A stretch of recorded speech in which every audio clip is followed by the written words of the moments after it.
Presentation එකක් වෙනුවෙන් ඔබේ සූදානම දෙයාකාරයි. එකක් ඔබේ ප්‍රසන්ටේෂන් එක සකස් කර ගැනීම. අනික ප්‍රසන්ටේෂන් එක වෙනුවෙන් ඔබ සූදානම් වීම. අද ඒ ගැන බලමු. මම සිතාරා කළුආරච්චි. ඔබේ ප්‍රසන්ටේෂන් එක සකස් කර ගැනීමට පොදු මාර්ගෝපදේශයක් කලින් ඉදිරිපත් කළා. අද ඔබේ සූදානම් ගැනයි කතා කරන්න සූදානම් වෙන්නේ. අපි බලමු ඔබේ කැපී පෙනෙන පෞරුෂය ආකර්ෂණය කරගන්න සුදුසු ඇඳුමක් ඔබ සතුද කියලා. මෙතනදී ඔබේ ප්‍රසන්ටේෂන් එක ඉදිරිපත් කරන තැන අවස්ථාව මොකක්ද කියලා හඳුනගන්න ඕනේ. ඒ වගේම ඔබේ තනතුර ඒකත් වැදගත්. මොකද හැම විටම ඔබේ වෘත්තියට දරන තනතුරට ගැළපෙන පරිදි ඔබේ විලාසිතා සකස් විය යුතු නිසා. නැතිනම් ඔබේ වටිනාකම් වගේම වෘත්තීය ගෞරවය සහ තනතුරේ වටිනාකම අඩු වෙලා යන නිසා. ඔබ කවර විලාසිතාවක් පෞද්ගලිකව අනුගමනය කළත් ඔබේ නිලයට තනතුරට වෘත්තියට ගැළපෙන පරිදි විලාසිතා තෝරගන්න සැලකිලිමත් වෙන්න ඕනේ. ඒ තෝරගන්න විලාසිතාව ඔබේ සිරුරේ හැඩය වඩාත් සංවරශීලීව පේන්නත් ඔබේ පෞරුෂය කැපී පේන්නත් සුදුසු එකක් වෙන්න ඕනේ. මේ සංවරශීලී කියන්නේ ප්‍රසන්ටේෂන් එක පුරා ඉස්මතු යුත්තේ ඔබේ මතය හෝ අදහස් දැක්වීම මිස ඔබේ අංගපසඟ නොවේ. ඔබේ සිරුරට නොගැලපෙන ඇඳුමක් හෝ අසංවරශීලී ඇඳුමක් හොත් ප්‍රේක්ෂක අවධානය ඔබේ සිරුරට මිස ඔබේ කතාවට යොමු නොවේවි. එයින් ඔබේ අදහස් දැක්වීම අසාර්ථක වෙන්න පුළුවන්. අනික් අතට ඔබට නොගැලපෙන ඇඳුමක් ඇන්ද මොහොතේ සිට විශාල අපහසුතාවයක් නැනෙන පටන් ගන්නවා. ඒක බොරුවක් නෙවෙයිනේ.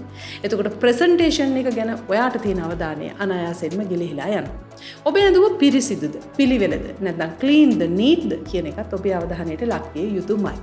ඒ වගේම ඔබ අඳින්නේ සාරියක් හෝ ඔසරියක් නම් ඒවා ස්ටෑන්ඩඩ් මට්ටමට අඳින්න.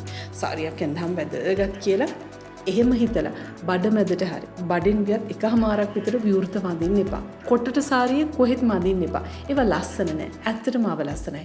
විශේෂයෙන් ආයතනික ප්‍රධාන තනතුරක් දෙන නිලධාරිනියන් එහෙම ඇඳහම පහළ සේවකයෝ ඒක විවේචනය කරනවා. ඒක ඔබට නෑසෙන්න පුළුවන්. නමුත් එහෙම වෙනවා. ඒක අකමැත්තෙන් උනත් කියන්න ඕනේ. ඔබේ ගෞරවයට වගේම වෘත්තීය ගෞරවයට, තනතුරෙහි අභිමානයට ගැළපෙන පරිදි පිළිගත් ක්‍රමයකට අනුව විලාසිතා අනුගමනය කිරීම ඉතාම වැදගත්. සමහර දිග කලිසම් තියෙනවා විලුඹටත් වැඩි. ඒව හදාගෙන නැහැ. ඇඳුම්වල විලාසිතාවල යම් පිළිගත් ස්ටෑන්ඩඩ් එකක්, ප්‍රමිතියක්, මට්ටමක් තියෙනවා. විලාසිතා තෝරගන්නකොට ඒ ගැන ඔබේ අවධානය යොමු කරන්න මතක ඇතුව. අනික් අතට ඔබ කරන සෑම ඇඳුම් විලාසිතාවකින්ම ඔබේ අභ්‍යන්තර හැඟීම් ගැන යම් මිගියක් ලබා දෙනවා. ඔබ කවරාකාර චරිතයක්ද කියන එක ඔබේ විලාසිතා කියනවා. සමහර අවස්ථාවලදී ඇඳුම කියන්නේ සංවේදන මාධ්‍යයක්. ඔබ දන්නව නේද? පාසල් නිල ඇඳුම දැක්ක ගමන් පාසල් දරුවන් අඳුර ගන්න පුළුවන්. පොලිස් නිල ඇඳුම, හෙද නිල ඇඳුම වගේ ඒවා හොඳම උදාහරණ. සමහර ඇඳුම් විලාසිතා වලින් ඔබේ අභ්‍යන්තරේ කොයිතරම් නොසන්සුන්ද කියලා බාහිර සමාජයේ දරගන්න. ඒ නිසා ආවට ගියට ඇඳුම් අඳින්න එපා. හරි. ආපහු වෙමු ප්‍රසන්ටේෂන් වලට. ප්‍රසන්ටේෂන් එකක් කරනකොට සමස්ත ප්‍රේක්ෂකාගාරයේම ඍජු අවධානය එක් අයෙක් වටා කේන්ද්‍රගත වෙනවා.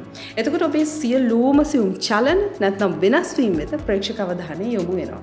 ඔබ පිළිබඳව ප්‍රේක්ෂකයා තුළ පහන් හැඟීමක්, යහපත් හැඟීමක් ඇති කිරීමට භෞතිකව සකස් කරගත හැකි හොඳම අවියක් තමයි ඇඳුම් විලාසිතා කියලා කියන්නේ.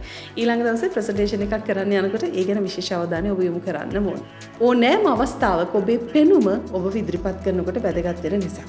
ඒ වගේම ඔබේ කොණ්ඩ විලාසිතාව, පැළඳුම්, සපත්තු ඒ විතරක් නෙමෙයි. ප්‍රසන්ටේෂන් එකේදී ඔබ භාවිතා කරන ඕනෑම මෙවලම උපකරණයක් ඔබේ පෞරුෂය සඳහා බලපානවා. ඒ ගැන වැඩිපුර හිතන්න. අන්න ඒ නිසා නොහිතා ඇඳුම් අඳින්න එපා. හිතට කරදර තියෙන අපහසු විලාසිතාවලට යන්නත් එපා. ගතට අපහසු නුහුරු විලාසිතා තෝරගන්නත් එපා. කොටින්ම ඇඳුම නිසා කාගේවත් විවේචනයට හසු වෙන්නත් එපා.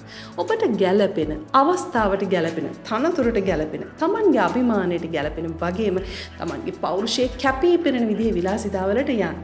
ඔබට තියෙන වටිනාකම ඔබේ පෞරුෂය බබලවා ගන්න ඇඳුම භාවිතා කරන්න තරම් ඔබ ස්මාර්ට් වෙන්න ඕනේ. 100 ගණනක් අතරේ කැපී පෙනෙන ඉදිරිපත් කරන්නෙක් වෙන්න ඇඳුමත් ඉහළගයක්. ප්‍රසන්ටේෂන් එකකදී ඔබව සකස් කරගන්න ඕන තවත් බොහෝ දේ තියෙනවා. ඒ ගැන ඉදිරියේදී කතා කරමු. එතෙක් ඔබේ ජීවිතය අලුත් කරගන්න කමිනි ක්‍රාෆ්ට් බයි සිතාරා සබ්ස්ක්‍රයිබ් කරන්න.